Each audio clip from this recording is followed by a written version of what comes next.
Halo, Shalom, Assalamualaikum warahmatullahi wabarakatuh. Om Swastiastu, Namo Buddhaya, Salam Kebajikan. Perkenalkan, saya Suryati Romauli, SST MKes. Saya dosen pada program studi Diploma 3 Poltekkes Kemenkes Jayapura. Dan saya juga seorang bidan. Pada kesempatan ini, saya akan menjelaskan teknik pembelajaran yang saya gunakan, yaitu DIA, Delivery, Interaction, and Assessment, pada salah satu mata kuliah yang saya ampu, yaitu Asuhan Kebidanan Kehamilan dengan bobot 5 SKS, yaitu 3 SKS teori dan 2 SKS praktikum. Sebelum saya menjelaskan lebih jauh mengenai mata kuliah Asuhan Kebidanan Kehamilan, saya akan memaparkan deskripsi mata kuliah ini terlebih dahulu. Mata kuliah Asuhan Kebidanan Kehamilan ini merupakan mata kuliah inti di program studi Diploma 3 Kebidanan yang diberikan pada mahasiswa semester 3 tingkat 2 program studi Diploma 3 Kebidanan Poltekkes Kemenkes Jayapura. Mata kuliah ini akan memberikan kemampuan kepada mahasiswa untuk memberikan asuhan kebidanan pada ibu hamil yang normal dengan memperhatikan aspek budaya yang didasarkan pada konsep-konsep, sikap, dan keterampilan, serta hasil evidence based dalam praktek antenatal dengan menggunakan pendekatan manajemen kebidanan yang berfokus pada upaya preventif, promotif, deteksi dini komplikasi, serta pendokumentasiannya. Adapun capaian pembelajaran yang diharapkan setelah mengikuti mata kuliah Asuhan Kebidanan Kehamilan ini, mahasiswa akan mampu melakukan asuhan kehamilan normal, di mana mahasiswa akan mampu menjelaskan konsep dasar asuhan kehamilan, menganalisa proses adaptasi fisiologis dan psikologis dalam kehamilan, menganalisa faktor-faktor yang mempengaruhi kehamilan, menunjukkan diagnosa kehamilan, mengidentifikasi kebutuhan dasar ibu hamil sesuai tahap perkembangan kehamilan, memberikan asuhan sesuai tahap perkembangan kehamilan, menganalisa penyulit dan komplikasi kehamilan, serta mendokumentasikan asuhan kehamilan. Untuk bisa mencapai kemampuan tersebut, mahasiswa akan diberikan topik-topik yang akan dibahas selama 14 kali pertemuan. Berikut adalah topik-topiknya.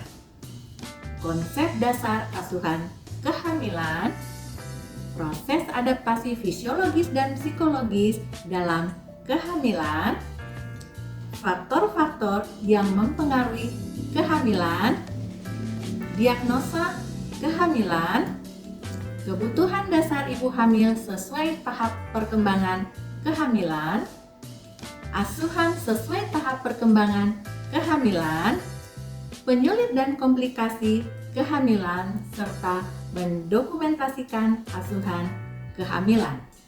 Nah, setelah kita tahu gambaran singkat mata kuliah Asuhan Kebidanan Kehamilan yang saya ampu, selanjutnya saya akan menjelaskan teknik pengajaran dengan menggunakan metode DIA. Yang pertama adalah delivery.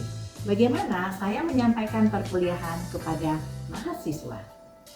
Ada beberapa inovasi dan strategi yang saya gunakan agar materi belajar dapat dipahami mahasiswa sehingga mampu meningkatkan hasil belajar dan memenuhi capaian mata kuliah serta kompetensi yang diharapkan dalam mata kuliah ini.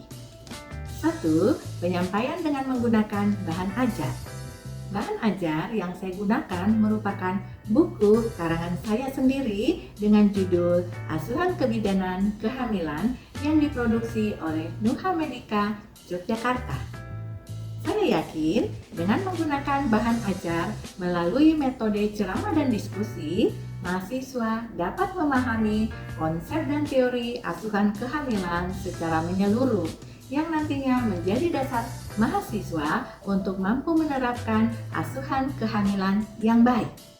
Dua, menggunakan media WhatsApp Group sebagai sarana untuk diskusi di luar kelas selama 24 jam 7 hari.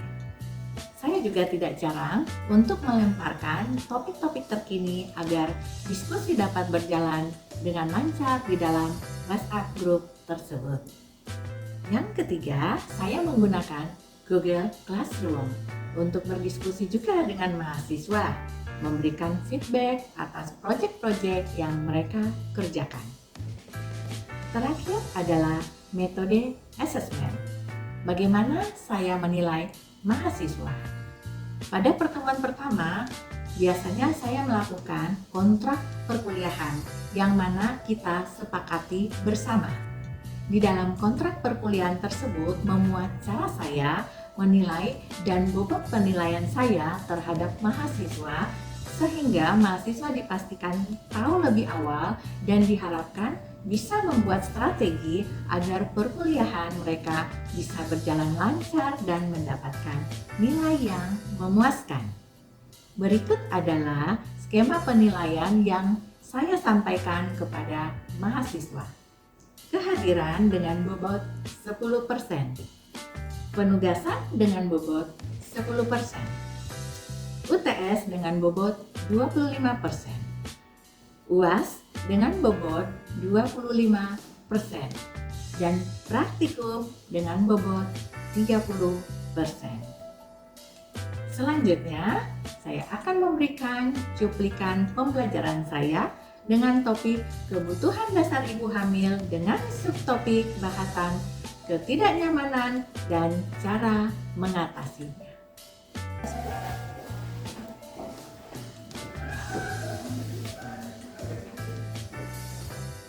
Selamat pagi semuanya. Selamat pagi, Ibu. Apa kabarnya hari ini?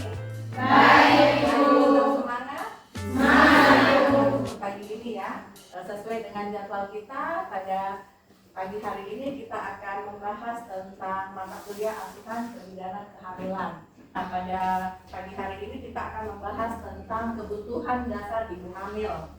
Untuk kebutuhan dasar ibu hamil ada macam-macam, ada kebutuhan oksigen, kebutuhan makan, minum, nutrisi, ada body mekanik. Tapi yang kita bahas pada pagi hari ini tentang ketidaknyamanan yang terjadi pada kehamilan trimester 1 dulu. Kita diskusi ya tentang ketidaknyamanan yang terjadi pada kehamilan trimester 1. Ini buku sumber yang Ibu gunakan untuk membahas tentang materi ketidaknyamanan yang terjadi di trimester 1. Nah, jadi kita harus tahu bahwa di trimester 1 itu kemarin sudah disampaikan banyak perubahan yang terjadi. Ada perubahan fisiologis, ada perubahan psikologis. Nah, perubahan-perubahan yang terjadi itu yang biasanya menyebabkan ketidaknyamanan pada ibu hamil. Untuk ketidaknyamanan yang biasanya terjadi pertama adalah mual muntah. Tahu mual muntah? Tahu. Apa itu mual? Ya, mengeluarkan apa? Makanan yang apa? Ya, yang tidak bisa diabsorpsi di dalam tubuh, seperti itu. Jadi setiap perempuan hamil pasti akan mengeluh mual atau muntah, namanya morning sickness pada pagi hari. Apa penyebabnya? Ayo, penyebabnya karena peningkatan hormon, ada hormon estrogen, ada hormon HCG, itu yang menyebabkan terjadinya mual muntah. Selain peningkatan hormon, apa lagi? Ya, adaptasi fisiologis. Biasanya pada ibu hamil yang baru pertama hamil, kalau umurnya di bawah 20 tahun, dia belum bisa menerima secara langsung kehamilannya. Makanya biasanya dia menjadi cemas seperti itu. Apalagi kalau ibunya itu tidak mau menerima kehamilan. Nah, mual muntah ini selain disebabkan oleh perubahan psikologis, apalagi? Iya, perubahan emosional. Bisa tidak diatasi? Bisa. Selama mual muntahnya itu masih bisa ibu lewati mual muntah ini, ada satu hal yang harus diperhatikan. Anjurkan ibu apa? Makan dengan apa? Menu sedikit tapi sering. Seperti itu. Jadi kalau kita mual, pasti kan kita tidak ada nafsu untuk makan. Seperti itu. Jadi, kita harus anjurkan ibu makan dalam porsi sedikit tapi sering. Nah, apalagi yang bisa dianjurkan? Ya, hindari makanan yang merangsang. Contohnya apa makanan yang merangsang? Makanan yang berminyak seperti apa? Nah, ibu dianjurkan untuk tidak mengkonsumsi goreng-gorengan. Apalagi yang berminyak seperti apa? Nah, selain itu apa? Makanan yang meredakan mual. Ya, makan makanan yang meredakan mual. Contohnya apa? Jadi pagi-pagi bilang ibu anjurkan untuk makan biskuit karena biskuit itu bisa membantu untuk meredakan mual. Karena walaupun ibu mual, dia tetap harus ada asupan nutrisi yang masuk. Untuk apa? Untuk perkembangan janin di dalam tubuhnya. Nah, selain itu apa lagi yang bisa kita anjurkan? Ya, minum jus buah. Jusnya buah apa? Apel, bisa apa lagi? Ya, pepaya, jus apa lagi?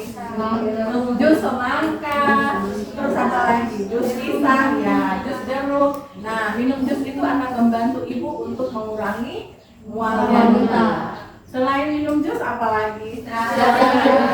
Istirahat yang cukup minimal 8 jam dalam sehari. Jadi anjurkan ibu kalau siang bu istirahat 2 jam ya bu, nanti malam bisa 6 jam atau 7 jam. Atau jika ibu merasa mual, ibu juga bisa menghirup aromaterapi.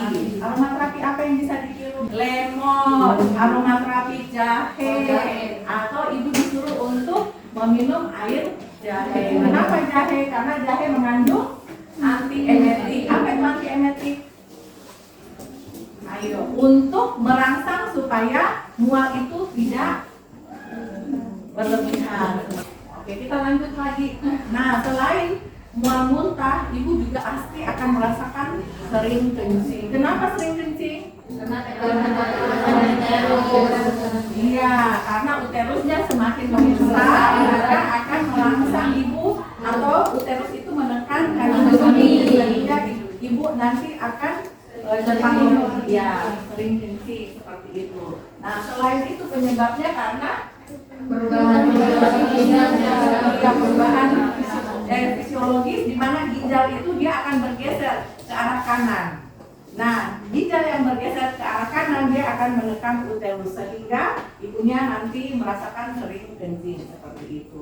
Atau peningkatan ekspresi sosial. Untuk mengatasi sering kencingnya, anjurkan ibu kalau malam itu minumnya dikurangi, tapi perbanyak minum di hari supaya ibu tidak kekurangan cairan itu. Nah, terus ibu disuruh untuk kosongkan tumit. Ibu hamil juga dianjurkan tidur dalam posisi kiri. Oke. Nah, keluhan yang berikut yang sering dialami ibu adalah kelelahan. Pasti ibu hamil merasakan kelelahan. Di trimester 1 juga demikian. Apa penyebabnya? Metabolisme tubuh yang biasanya menurun. Itu yang menyebabkan ibu kelelahan. Nah, cara mengatasinya bagaimana untuk ibu yang kelelahan? Istirahat yang cukup. Istirahat yang cukup. Apa lagi? Kurangi aktivitas yang berat. Ya, kurangi aktivitas yang berat. Terus lakukan relaksasi ringan. Nah, relaksasi ini dilakukan pada malam hari sebelum ibu tidur. Selanjutnya, ibu juga boleh dianjurkan untuk menghirup aromaterapi. Aromaterapi apa saja? Bisa lavender, bisa lemon, bisa aromaterapi jahe, seperti itu, ya. Ada yang mau bertanya? Oke, kalau tidak ada, oh iya, bagaimana? Itu tadi yang ibu hamil dianjurkan untuk tidur miring kiri itu kenapa ibu? Ya, kenapa sampai ibu hamil dianjurkan untuk tidur miring kiri? Ada yang bisa menjawab?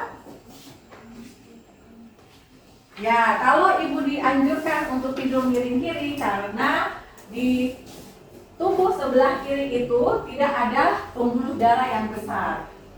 Nah, kalau ibunya tidur di sebelah kanan itu akan menekan pembuluh darah besar sehingga nanti jadinya kekurangan oksigen.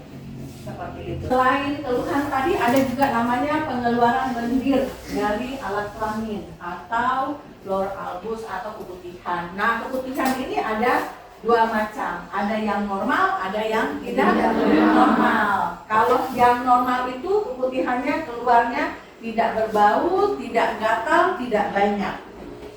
Kalau yang tidak normal, nah tadi berbau, gatal, dan banyak, berwarna hijau kadang.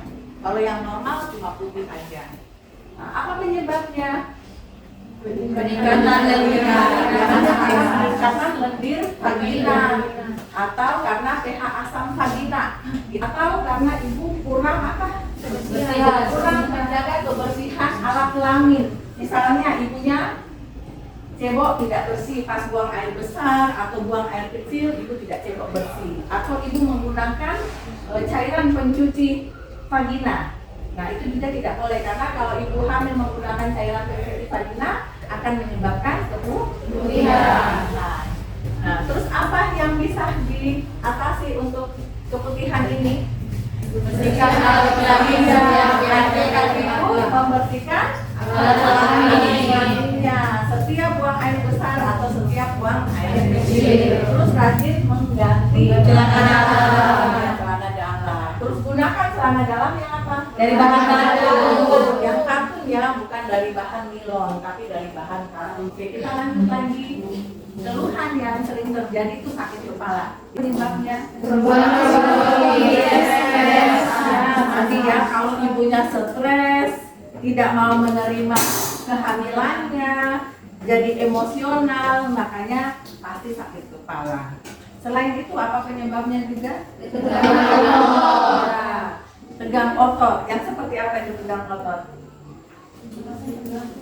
Ya kalau marah-marah kan pasti otot-otot kita tegang. Nah itu yang menyebabkan sakit kepala. Terus tekanan darah juga bisa tinggi atau naik. Jadi kalau sudah emosi, marah-marah itu sudah pas. Tekanan darah juga tensi pasti meningkat. Nah bagaimana cara mengatasi sakit kepala pada ibu hamil ini? Relaksasi. Ibu relaksasi ya. Tidur, tapi sebelum tidur ibu tadi tarik nafas, hembuskan, tarik, hembuskan, baru ibu boleh tidur. Ibu juga boleh saat relaksasi bisa mendengarkan musik klasik. Musik klasik yang nanti membantu ibu untuk bisa relaksasi seperti itu. Nah, selain itu cara mengatasinya bisa dengan ingat pijitan pada daerah leher atau bahu. Keluhan yang berikut adalah udem. Apa itu udem? Pembengkakan pada kaki. Karena apa penyebabnya? Iya, tekanan pada vena paru itu yang menyebabkan terjadi udem pada ibu hamil. Nah, kalau ibunya udem, kita suruh ibu istirahat. Jangan jalan terlalu lama, jangan berdiri terlalu lama. Kalau tidur ibu kakinya bukan diangkat, ditinggikan seperti itu. Nah, selain udem apa? Nah, ini keluhan yang paling sering dialami ibu hamil juga. Biasanya Anda pasti melihat kalau ibu hamil jalan, ada yang sering pegang pinggang. Ya, kalau sering pegang pinggang begini itu namanya sakit pinggang. Nah, selain sakit pinggang, dengan kita harus mengatur posisi tubuh yang lurus, bisa juga suaminya dianjurkan untuk pijit. Pijit apa? Panggulnya ibu. Oke, kita lanjut lagi. Ada varises. Ada yang punya varises tidak? Ada. Siapa yang punya varises? Varises itu di bagian mana? Ayo. Di belakang lutut. Jadi ada vena yang membesar, yang timbul itu namanya varises, agak kebiru-biruan. Apa penyebabnya? Aktivitas fisik yang terlalu berlebihan atau terlalu lama ibunya berdiri. Yang berikut adalah kram pada kaki. Kenapa sampai bisa kram? Pada saraf ekstremitas, atau ibu kekurangan daya serap kalsium, atau karena peningkatan berat badan. Jadi saat hamil uterus semakin membesar, berat badan juga akan meningkat. Itu yang menyebabkan nanti ibunya kram pada kaki. Terus bagaimana cara mengatasinya? Lakukan peregangan. Suruh ibu untuk duduk, kaki diluruskan, terus lakukan peregangan pada kaki. Atau ibu mengikuti senam hamil. Jadi kalau ibu mengikuti senam hamil, kram pada kaki itu bisa berkurang. Atau suruh suami untuk melakukan Ya, pijitan pada daerah kaki yang keras. Untuk apa? Mengurangi geram pada kaki. Nah, atau ibunya disuruh untuk rajin rendam kaki dengan apa? Air hangat, bisa dicampur garam sedikit. Itu juga membantu untuk merilekskan semua peredaran darah yang ada di kaki. Ya, Ibu cukupkan. Ada tugas buat kalian. Ini adalah jurnal yang bisa kalian download di internet dan dibuat kesimpulan apa isi daripada jurnal tersebut. Nah, jurnal ini salah satunya yang nanti akan membantu mengatasi ketidaknyamanan yang terjadi pada ibu hamil. Oke, sampai di sini ada yang mau bertanya? Ya, bagaimana dia? Sebaiknya ibu hamil melakukan senam hamil berapa kali? Ya, kalau untuk senam hamil, kalau di trimester 1, senam hamil yang dianjurkan adalah senam yoga. Karena yoga itu membantu untuk melakukan relaksasi pada tubuh ibu. Nah, kapan dilakukan? Saat ibunya dikatakan positif hamil sudah boleh melakukan senam yoga. Berapa kali dalam sehari untuk senamnya? Terserah ibu, bisa 2 kali, misalnya pada pagi hari sebelum ibu melakukan aktivitas, atau malam sebelum ibu istirahat, atau 3 kali sehari juga boleh. Ada lagi pertanyaan?